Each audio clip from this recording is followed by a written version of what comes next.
कदर ही कोई नहीं है। घर में आओ घर के मसले हैं, दफ्तर चले जाओ दफ्तर के मसले हैं। पता नहीं कब इन हालातों से बाहर निकलूंगा। मैं परेशान हो गया हूँ मैं इन हालातों। और नकाश पुत्र, बड़ा नकाश, ये भाई इधर आ यार। क्या हो गया? क्या हुआ मेरा बेटा? कुछ नहीं है बाजी, बस दफ्तर की परेशानियां हैं। बात बात पे तंग किया जाता है और तो और ना कदरा भी किया जाता है। कुछ नहीं होता बेटा, हौसले से काम लिया करो।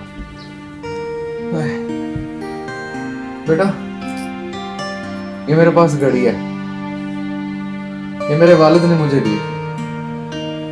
तकरीबन 100 साल पुरानी हो चुकी है। इससे पहले कि ये मैं तुम्हें दूं, तुम इसे ले जाओ और सुनार को जाके दिखाओ और उसे कहो कि ये तुम बेचना चाहते हो। फिर देखो वो इसकी क्या कीमत लगाता है। ये लो। पर अब्बा जी, इस घड़ी का मेरी दफ्तरी परेशानियों से और नाकदरियों से क्या लेना देना? बेटा सब कुछ हो जाएगा। आप एक दफे से जाओ, आपकी परेशानियां भी दूर हो जाएंगी, बेकदरी का भी हल निकल आएगा। तो एक दफा से जाके दिखाओ कि ये तुम बेचना चाहते हो। चले ठीक। अब्बा जी, अब्बा जी, ये मेरा बेटा। अब्बा जी, सुनार पे इसकी कीमत सिर्फ 25,000 रुपए। तो 25,000 रुपए कीमत है, बहुत कम कीमत लगाई है यार इसमें। हाँ जी, बहुत ही कम कीमत। एक काम करो, अब इसे आप ना गिरवी रखने वाले के पास ले, उससे पूछो वो इसकी क्या कीमत लगा। क्या अब्बा जी, आप कभी कहते हैं सुनार के पास चले जाओ, कभी कहते हैं गिरवी वाले के पास चले जाओ। मेरा बेटा जाओ, मेरा कहना मानो, एक दफा जाओ तो सही। जाओ मेरा बेटा, जाओ। अच्छा अब्बा जी।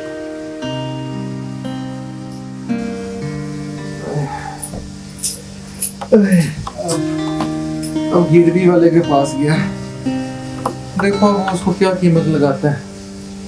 हाँ, अभी तक आया नहीं है, आ जाना चाहिए था।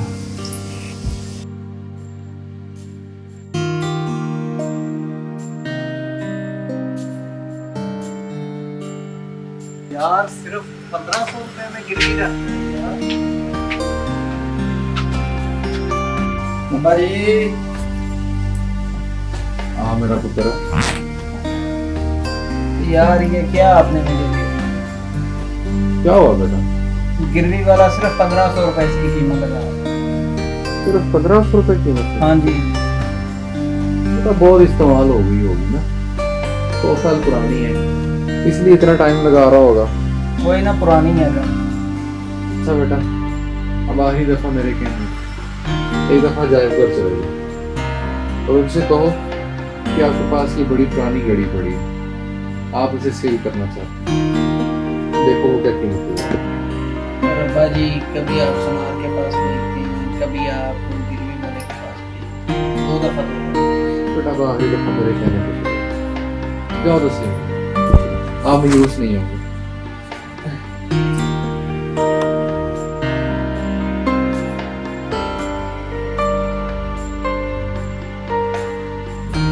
बुझी। क्या बात है मेरा पुत्र, बड़ा खुश नजर आ रहा है। तो खुशी होना है ना, अजायब घर वालों ने इस घड़ी की कीमत 2 करोड़ रुपए लगा दी है और वो कह रहे हैं कि ये बड़ी नायाब घड़ी है और वो अपने इसको अपने मजमूए में शामिल करना चाह रहे हैं। बेटा मैं तुम्हें सिर्फ यही बताना चाहता था कि सही जगह पर ही तुम्हारी सही कदर होगी। अगर तुम गलत जगह पर हो और बेकदर किए जा रहे हो तो गुस्सा मत होना। सिर्फ वही लोग तुम्हारी कदर करेंगे जो तुम्हें पहचानते हो और तुम्हें दिल से दाद भी देंगे। इसीलिए अपनी कदर पहचानो और ऐसी जगह पर कभी भी मत रुकना जहां तुम्हारी कदर ना हो। अब्बा जी, आप ये घड़ी रखिए। बेटा मैं तो बीमार हूँ, मेरा पता नहीं है मैं कब दुनिया छोड़ दूँ। बेटा ये घड़ी मेरे वालिद ने मुझे दी, अब ये अपने पास रख लो। अब ये आपके ऊपर है कि आप इस घड़ी की कदर करते हैं या इसे बेच देते हैं। अगर कभी मुश्किल वक्त आ भी गए बेटा तो आप इसे सेल कर सकते हो, ये मेरे बेटे की है। अब्बा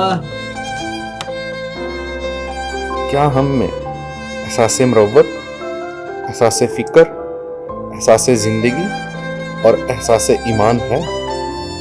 दरअसल एहसास की मौत इंसानियत की मौत है।